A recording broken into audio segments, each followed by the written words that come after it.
All right, YouTube, how's it going? Back at it again, once again. All right, so as you can see here, I've got this ungainly pile of parts in front of me. I do want to put out a disclaimer because YouTube has already taken this video down once trying to say that I was manufacturing a firearm. This firearm has been manufactured. It's actually a couple of years old. I've actually got several thousand rounds through this setup. The barrel is fairly new for this gun, so I've only got about 500 through the barrel. But this slide, this frame, I've actually got about several thousand rounds through it, so I'm not manufacturing anything in this video. All I'm doing is teaching you how to reassemble. So whether you're a new Cerakoter or you took your Glock apart for, some deep cleaning, and now you're looking at this pile of parts going, how the hell do I get it back together? Well, don't worry, Bubba. I got you back. All right. So generally, I like to start with the slide, but we're going to change it up this time, and I'm going to start with the frame. Okay. You're not really going to need a whole lot of tools. Pair of needle nose pliers, a 3/32 punch, a 1/16 inch punch, and maybe a small flathead. And we're really only going to need this for one step, and you'll see what I use it for here soon.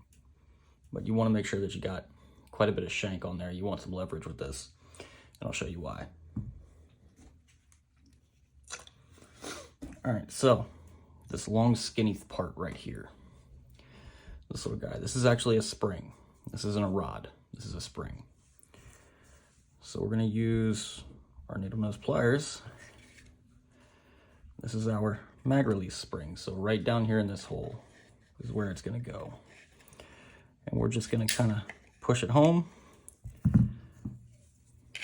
and then seat it in. Make sure it's all the way down. Okay. So basically that's going to pull. That's going to pull against our mag release to keep it home.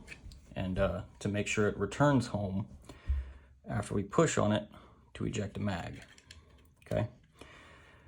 So this part, we're going to slide it in from this side, from the big side, and then push this spring, towards the rear of the frame and out of the way, and then send that mag release home. You want to seat it and pinch it in with your thumb. Okay. Don't let it go anywhere. Then you're going to take this spring and you're going to push it over. And you'll know when it goes home because it'll snap in just like that. And when it's home, this thing will push back. Okay? So boom, mag release is in. So let's move on to the trigger housing. Okay, so this is what a trigger housing looks like pre any parts in it. Okay? So this is our ejector. Our ejector is going to go on the front face of this trigger housing. Right there. And it's just going to push in until it's seated. You may need to put something hard on it, like a pair of pliers. Try not to push on this face too much because that is what does the work. All right, that popped in, it's seated. Okay, next we're gonna grab our disconnector. This little funky looking fella right here. Okay, and that is gonna go into this hole.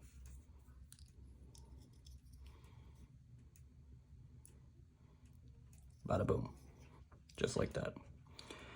Next we're gonna take our trigger spring, which looks like this right here, and we're gonna take the smaller side, the side with the smaller opening.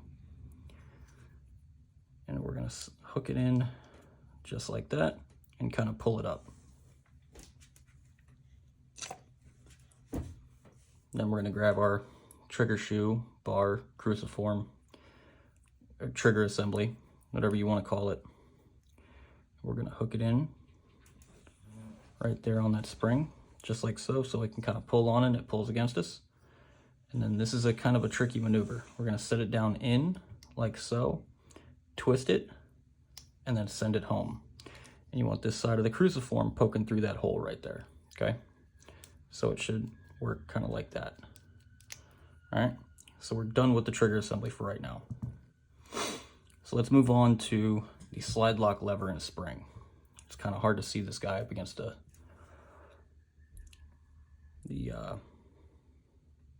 black mat that I have, but this is your slide lock lever spring. Now this one is for a Glock 19 size frame, or Glock 19 variant. The Glock 17 size will be about an 1/16 to an 1/8 of an inch longer. So that's one thing to look out for. Make sure you got the right size spring.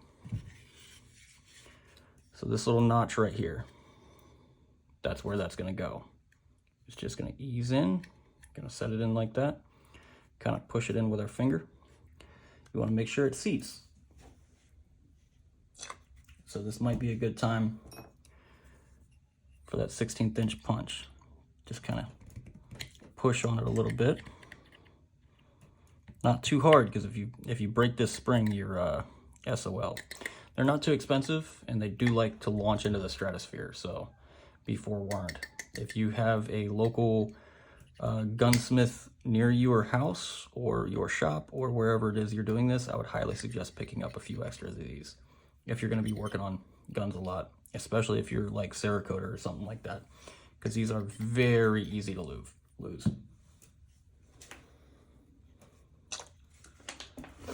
Okay, now our slide lock lever. If you'll notice, there's a notch on this side, but not on this side. Okay, so this is actually the bottom right here, this face. And this notch right here is going to capture that spring. So which side does this notch go on? Check out the barrel. You'll notice a little ridge, little bitty lip right here on the barrel. So I can never remember personally which way this damn thing goes. So I'm gonna set the barrel down right here, spin this so that I know it'll capture that little lug right there. So I know it's facing the right direction like this. So I'm gonna start it here, and I'm gonna kind of push it downwards first. So I'm gonna try to put it in there at a wonky little kind of angle like that. Then I'm gonna capture that with my thumb, come in with my 1/16 punch, push down, wiggle in, and release. Now your slide lock lever is in there. It is good to go. Okay, so with P80s and variants of P80s, pretty much any Glock 3 variant or Glock Gen 3 variant you're gonna build, you're gonna have this little rear rail section. I usually like to insert that first, just push it in until it seats. You'll know when it seats, it's pretty easy to tell. Basically when it stops moving. Okay, then we're gonna grab our assembled trigger assembly. We're gonna push that in part of the way. Make sure your trigger is going into the pocket like it should. You can push it down a little bit if you want, doesn't really matter. But then we're gonna seat that rear trigger assembly. Now we're gonna grab our front locking block and rails, which in this case, they're all one piece. In some, your rail section will actually be a separate piece. So you'll have the locking block and then the rail section. It'll be two completely different pieces. So be careful of that. Okay, so we're gonna take our trigger pin, which is the big one. It'd be about an 1/8 of an inch wide in diameter. Tried to run off. It'd be about an 1/8 of an inch wide in diameter. Might have these two little divots in it. And what those divots actually do is to capture your slide lock lever. So this is actually what helps keep this from walking out. All right, So we're going to insert this into the larger of the two holes right here, kind of push it in about part of the way. And we're going to take that slide lock lever and we are going to work it in and keep an eye on it down here. Now, especially with newer frames, you may not be able to do this, but I'm going to put some finger pressure on here, try to line that up, and push it home.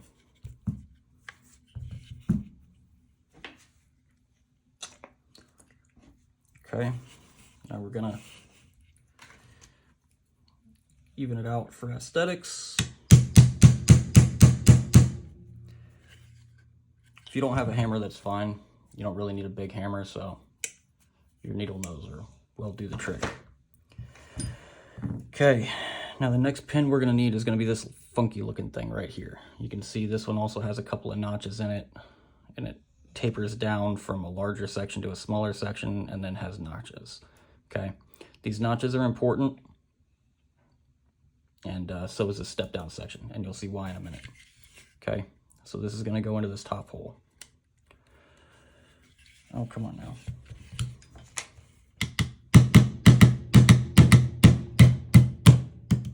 It's okay if it needs a little persuading. Okay, so now we're going to take our 16th inch punch and that spring that was on our slide lock lever, we're going to want to push that down and then finish pushing that pin through and tap it through.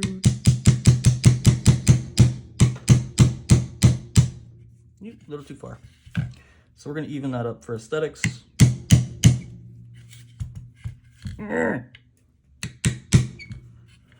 As you can tell, this is a fairly worn out frame. Now, if you can see, you will see that one of those notches actually captured that slide lock lever spring. Okay, so what that's going to do is keep constant pressure on your slide lock lever so that it doesn't come up while you're shooting and lock your slide up at a bad time. So we're left with two pins left. All right, one's a little longer and one is a little shorter. Okay, so the shorter one is actually going to go right here. That's either going to be your locking block or your front slide rails. So for this one, I'm going to use 3/32 and kind of, scratch my frame. Kind of push it through, try to even it up for aesthetics. And mind you, this is a very old frame. I've taken it apart and reassembled it many, many times for various different purposes, whether it was Cerakoting, new trigger housing, trigger bar, you know, pretty much any of the parts that I had to put into here, I had to take this entire frame apart. So these pins are sliding in fairly easy for me. They may not for you, depending on the age and number of rounds through the frame and how many times it's been assembled and disassembled. There are a ton of different factors at play, so don't get upset at yourself if you're not having as easy of a time as I am with this. I've also done this 1,000 times, both with, you know, this piece and with others as well. So I am well acquainted with Glock frames, and this one is completely assembled. So we can set that to the side for now. God, Rod trying to run away. Okay. So when it comes to the slide, where to start? Well, usually I like to start with this little guy right here. This is our plunger or drop safety, as it's sometimes referred to, and I usually like to put a little bitty drop of oil on there.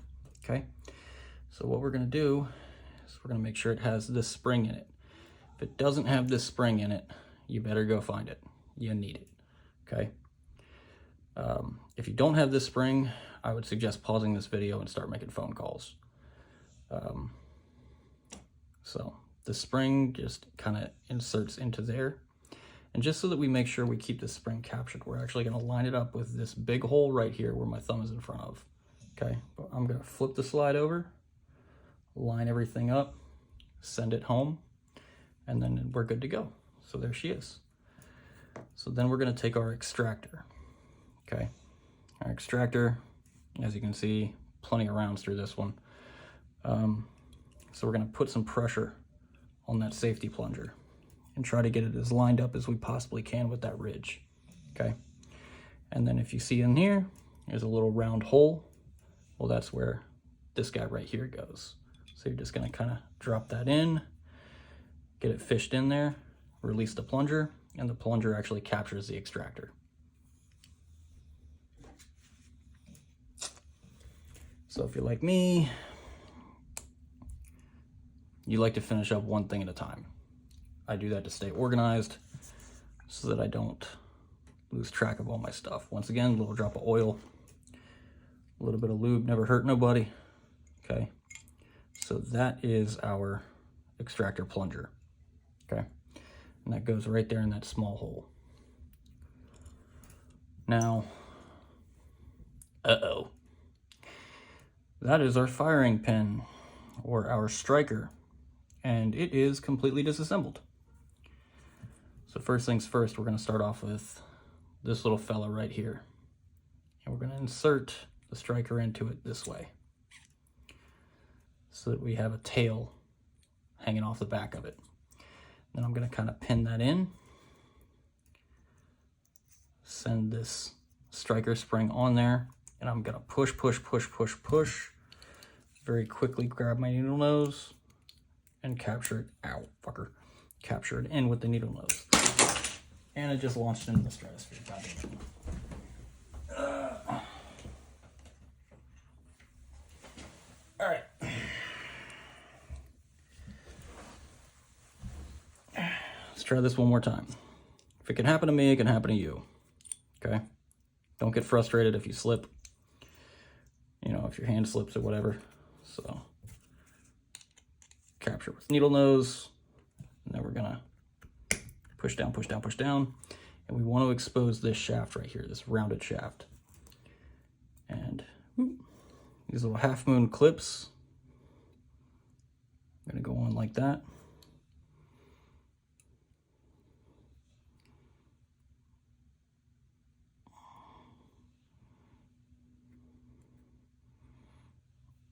Come on now.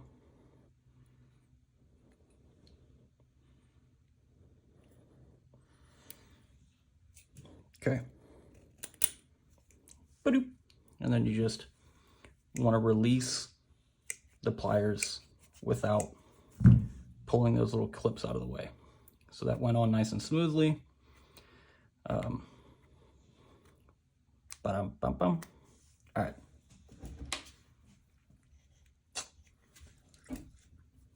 So I usually like to put a little oil here. Not much, just a drop. Because if you actually put too much, it'll bleed out to your actual firing pin. And for some unknown reason, couldn't tell you why, but it actually causes light strikes. If anybody has an explanation for that down in the comments, let me know, because I am at a loss. I don't know why oil would cause light strikes, but it does. So then we're going to send our striker home right here. Want to make sure this little tail lines up here and goes all the way home. Want to make sure we get striker action here. God damn it.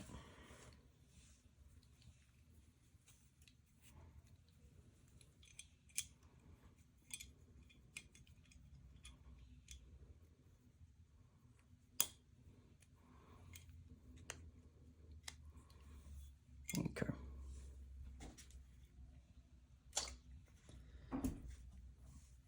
All right, you know what? We're gonna hold off on that for a second. So, slide plate. Uh-oh, it won't go in. But, yes it will. Okay, so your slide plate's gonna line up right here in these rear channels. Bada bing, you can get it started. Push down on that spacer, and it'll slide in part of the way. Push down on that extractor plunger, and it'll slide home. Okay, so now that we have some pressure on our extractor, let's go ahead and check and make sure we have firing pin popping out. You can see it right here. There's our firing pin. All right, so our plunger pushes back up when the firing pin's out of the way. That's your drop safety right there. You want to make sure you have that.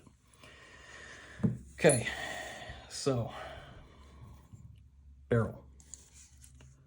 Drop of oil right here on the end where it makes contact with the slide. Just kind of run it around there. And I usually like to put another drop right here at the other part where it makes contact with the slide.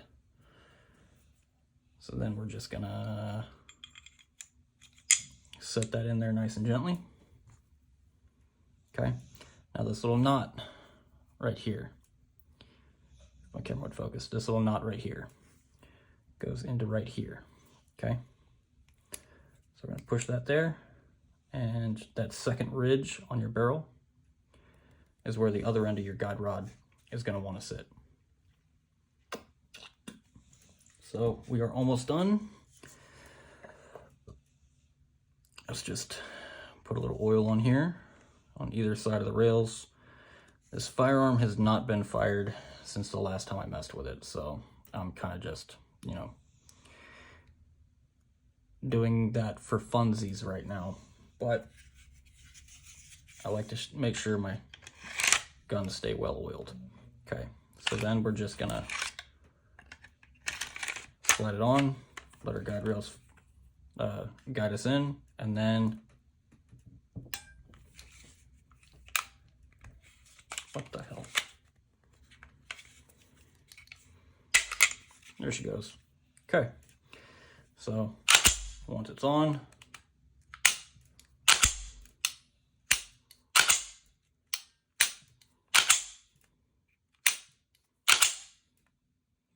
check and make sure everything functions. That's it. That's Glock Assembly 101, folks. Let me know if you guys have any questions, comments, or concerns. Anything else you'd like to see out of me. I think it's time for a new paint job on here. Whew. Like I said, I've carried this gun for quite some time and just retired it. Got several thousand rounds through it. I'm honestly pretty surprised this didn't happen sooner. But still no rust, even oddly considering that that's where it rubs up against my tummy while I'm carrying. And right here, basically the back of this slide is just taking a fucking beating. So anyway, let me know if you guys want to see anything else from me regarding Glocks or Glock variants. If you guys have any suggestions for any gunsmithing stuff I can try for you guys, let me know down in the comments. Like, share, subscribe, yada, yada, yada. You guys know the drill. All right. Be safe and happy building, guys. Bye.